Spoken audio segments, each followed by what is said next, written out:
Hello बच्चों, ये video specially BSc first year के बच्चों के लिए है। आपका जो केमिस्ट्री सब्जेक्ट है ना, उसका जो मेजर फर्स्ट पेपर है फंडामेंटल्स ऑफ इनऑर्गेनिक केमिस्ट्री, तो आपको आइडिया नहीं है इसमें किस टाइप से क्वेश्चंस पूछे जाएंगे। तो मैं आप लोगों को बता देती हूँ। मेरे पास ना, मैंने आप लोगों के लिए 15 इंपॉर्टेंट क्वेश्चंस बनाए। 15 इंपॉर्टेंट क्वेश्चंस ये कहाँ से बनाए?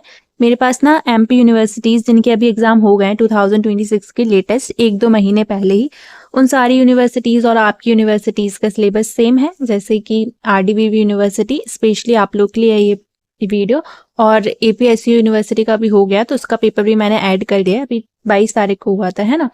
और एक और यूनिवर्सिटी अभी इसके एग्जाम होने वाले हैं, केटीबीयू खरगोन, उसके बच्चे भी इस पेपर को देख सकते हैं, इंपॉर्टेंट क्वेश्चंस को देख सकते हैं यूनिवर्सिटीज के। और अभी आरडीवीवी का हो जाएगा इसका मेजर फर्स्ट का, तो वो भी देख लेना आप लोग, है ना, कि किस टॉपिक से क्वेश्चंस बनाए थे।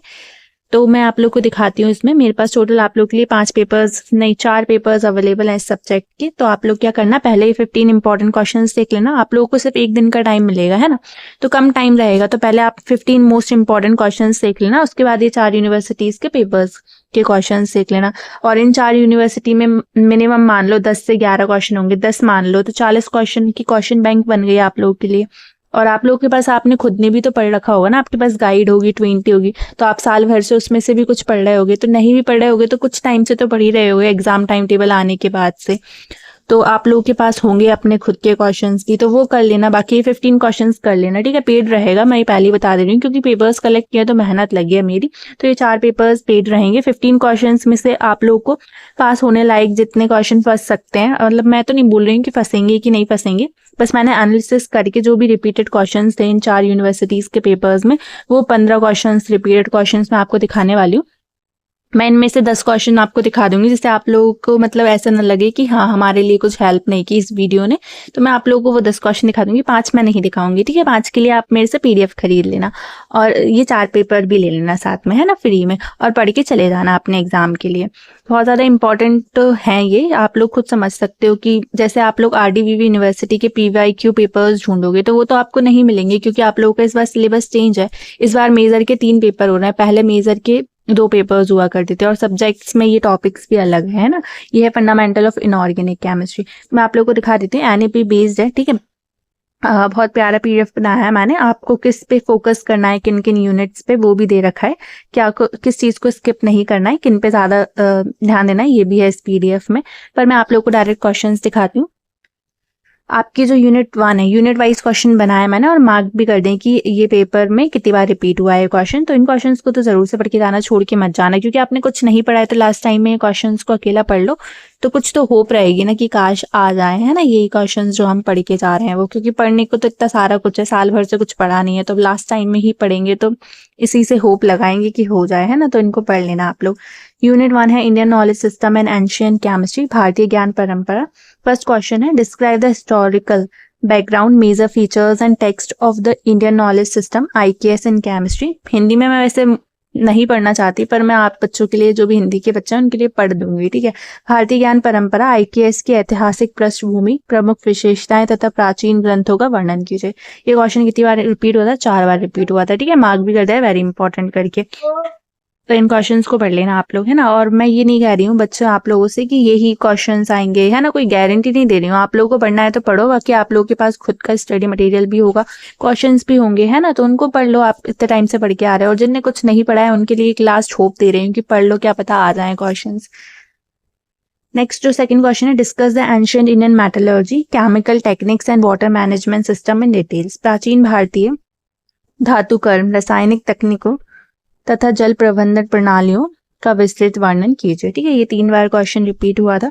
नेक्स्ट जो क्वेश्चन है इस यूनिट से, वो थर्ड क्वेश्चन है, write short notes on the main objectives of Panchakarma in Ayurveda and the role of sacred groves in soil environment conservation. जो बच्चे ये 15 क्वेश्चन कर लें तो वो पेपर्स भी, उनके क्वेश्चन भी कर लेना। 4 पेपर्स है, मतलब 40 से 45 क्वेश्चंस होंगे आप लोग के लिए लगभग, ठीक है। आयुर्वेद में पंचकर्म के मुख्य उद्देश्य एवं पर्यावरण भूमि संरक्षण में पवित्र उपवनों की भूमिका पर संक्षिप्त टिप्पणी लिखिए। हिंदी में पढ़ दिया, ये क्वेश्चन 2 बार रिपीट हुआ था। फिर आपकी जो सेकंड यूनिट है वो atomic structure and quantum mechanics. मतलब ये मत कंफ्यूज होना कि सिलेबस सेम नहीं है, सेम सिलेबस है सारी एमपी यूनिवर्सिटीज का। आपका जो सिलेबस का पीडीएफ है ना, वो कहाँ डला हुआ है, एमपी हायर एजुकेशन की साइट है उस पर लगा हुआ है। सिलेबस लगाओगे ना तो फर्स्ट ईयर का सेम सिलेबस है। मुझे पता है, मैंने भी पेपर्स दिए, मेरे मेजर में फर्स्ट सेकंड पेपर्स होते थे, तो मुझे सारा आइडिया है ना। तो विश्वास करो मेरे पे, है ना। मैं बोल रही हूँ जो कि हाँ आप लोगों का सेम सिलेबस है, इसलिए मैं डाल रही हूँ, वरना मैं क्यों मेहनत करूंगी। मेरा टाइम भी तो बहुत ज्यादा इंपॉर्टेंट है ना। तो मैं आप लोग के लिए मेहनत कर रही हूँ, तो इस चीज की कदर करना, ठीक है। पढ़ के जाना सारे बच्चे। What are the quantum numbers, describe the significance of each quantum number. Quantum संख्याएं क्या होती हैं, प्रत्येक क्वांटम संख्या के महत्व का वर्णन कीजिए। मोस्ट रिपीटेड क्वेश्चन है, 4 टाइम क्वेश्चन। और फिर बच्चे पेपर में नहीं आता है कोई क्वेश्चन, है ना, तो या फिर एक आधी क्वेश्चन आते तो बच्चे कमेंट करते हैं ना कि नहीं आता, कुछ फालतू है ऐसे करके। तो मेरे पे ना नेगेटिव कमेंट करने की जरूरत नहीं है, चॉइस आप लोगों की। अगर आपको नहीं पढ़ना तो मत पढ़ो, बहुत सारी वीडियोस अवेलेबल है फर्स्ट ईयर के बच्चों के लिए, वहां से पढ़ लो, है ना। जरूरी थोड़ी कि मेरे चैनल पे ही आके पढ़ो। और मेरे चैनल पे वैसे भी इतने व्यूज तो आते नहीं है, 3-4 व्यूज आते हैं, मतलब ऐसे 100-200 व्यूज आते हैं। मैं उसके लिए इतनी मेहनत कर रही हूँ, और फिर सुनूं मैं कि कमेंट में मेरे से नेगेटिव कमेंट नहीं करो, तो इतना फिर मुझे क्या पड़ा है पढ़ने की, क्योंकि मेरा तो फर्स्ट ईयर का पहले ही कंप्लीट हो चुका है, फिर भी मैं आप लोग के लिए कर रही हूँ। तो इस चीज को, एफर्ट्स को कदर करो आप लोग, है ना। और ऐसे फालतू के कमेंट्स ना करें, मैं उस बच्चे को ब्लॉक कर दूंगी और चैनल से भी बैन कर दूंगी। फिर जो क्वेश्चन है वो है explain Heisenberg's uncertainty principle and derive the angular momentum. करना है तो सिर्फ अच्छे कमेंट्स करो। Derive the angular momentum relation based on Bohr's concept using the de Broglie equation. Next 5th question ये, हेंसबर्ग की अनिश्चितता सिद्धांत को समझाइए तथा डी ब्रॉगली समीकरण की सहायता से बोहर संकल्पना के कोणीय संवेग का व्यंजक प्राप्त कीजिए। ठीक है, ये क्वेश्चन 3 बार रिपीट हुआ था। 6th जो क्वेश्चन है वो है write the rules for filling electrons in the orbital, जैसे Aufbau, Hund, Pauli. Explain the exception to the Aufbau principle, stability of half and full filled orbital. ठीक है, ऑर्बिटल में इलेक्ट्रॉनों को भरने के नियम, अफवाउ, हुंड, पाउली लिखिए। अफवाउ सिद्धांत के उपवादों, आधे भरे और पूर्ण भरे ऑर्बिटल की स्थिरता को समझाइए। ये पेपर कितना है, 3 टाइम रिपीट्स है। अब देखो आप लोगों के लिए मैंने मेजर के फर्स्ट के डाल दिया, अब मेजर सेकंड के तो 1 दिन का गैप है, तो सारे सब्जेक्ट्स के डालना तो मुश्किल हो जाएगा मेरे लिए। तो आप लोग क्या कर सकते हैं, टेलीग्राम चैनल ज्वाइन कर सकते हैं। RDVV यूनिवर्सिटी का मैंने टेलीग्राम चैनल बना दिया है, ग्रुप है, आप लोग उसको ज्वाइन कर लेना। और उसका लिंक कहाँ मिलेगा, यूट्यूब चैनल के पेज पे जाओगे वहां पे मिल जाएगा। साथ में KTBU खरगोन के बच्चे भी उसको ज्वाइन कर सकते हैं, है ना, ज्वाइन कर लेना आप लोग। 3 बार क्वेश्चन रिपीट हुआ था। नेक्स्ट जो आपकी यूनिट है वो है 3rd, पीरियोडिक प्रॉपर्टीज, आवर्त गुण। ठीक है, उसमें जो 7th क्वेश्चन है वो क्या है, define ionisation energy, explain the factors affecting it and discuss its periodicity in the periodic table. ठीक है, मैं हिंदी में बिल्कुल नहीं पढ़ना चाहती पर मैं पढ़ रही हूँ। आयनन ऊर्जा को परिभाषित कीजिए, इसे प्रभावित करने वाले कारकों का वर्णन कीजिए तथा आवर्त सारणी में इसकी क्या लिखा है, आवृत्तिता, है ना, बदलाव को समझाइए।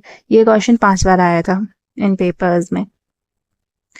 8 जो क्वेश्चन है वो what do you understand by electronegativity, explain Pauling Mulliken's scale in detail. ठीक है, इसको मैं नहीं पढ़ रही हूँ। ठीक है, विद्युत ऋणात्मकता से आप क्या समझते हैं, बोलती हूँ नहीं पढ़ रही हूँ और पढ़ देती हूँ। पॉलिंग और मुलिकन स्केल का विस्तृत वर्णन कीजिए। 3 टाइम ये क्वेश्चन रिपीट हुआ था। मैं आप लोगों को टोटल 10 क्वेश्चन दिखाने वाली हूँ इस वीडियो में। 9 ही क्वेश्चन दिखाऊंगी, क्योंकि 10 दिखा दूंगी तो फिर आपके लिए यूनिट दिख जाएगी वो, इसलिए मैं सिर्फ 9 ही दिखाऊंगी। ठीक है, define atomic radius, ionic radius, van der Waals radius, discuss their periodic trends. तो आप लोग इतने ही क्वेश्चंस पढ़ लेना। ठीक है, परमाणु त्रिज्य, आयनिक त्रिज्य और वैन डर वाल त्रिज्य, ठीक है, त्रिज्या को परिभाषित कीजिए, इनकी आवृत्तिता। ठीक है, मतलब पढ़ तो लूं पर बोलने में इधर उधर हो जाता है। प्रवृत्ति की चर्चा कीजिए, है ना। ये तो बार क्वेश्चन रिपीट हुआ था इन 10 पेपर्स में। तो अब जो भी बच्चे इंटरेस्टेड हैं पूरा PDF लेने में मेरे से, और ये 4 पेपर्स लेने में यूनिवर्सिटीज के, और जिन बच्चे तो वो क्या कर सकते हैं, टेलीग्राम चैनल ज्वाइन कर लेना अपनी यूनिवर्सिटी का, वहां पे DM कर देना और ले लेना मेरे से।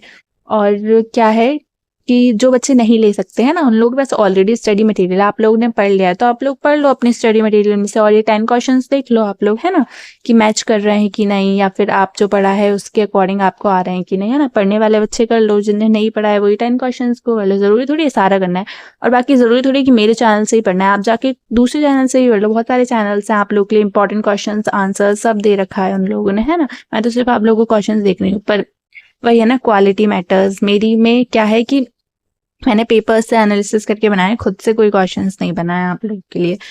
तो पढ़ लेना आप लोग, है ना, जैसा आप लोग को अच्छा लगे। और चैनल को जरूर ज्वाइन कर लेना आरडीबीवी यूनिवर्सिटीज के। और मेजर फर्स्ट सेकंड थर्ड तीनों सब्जेक्ट के important questions plus papers available हैं दूसरी यूनिवर्सिटीज के, याद रखना दूसरी यूनिवर्सिटीज के। हाँ चलो ठीक है ना, bye and all the best for exam. Channel को भी सब्सक्राइब कर लेना, वीडियो को लाइक कर देना। Thank you so much.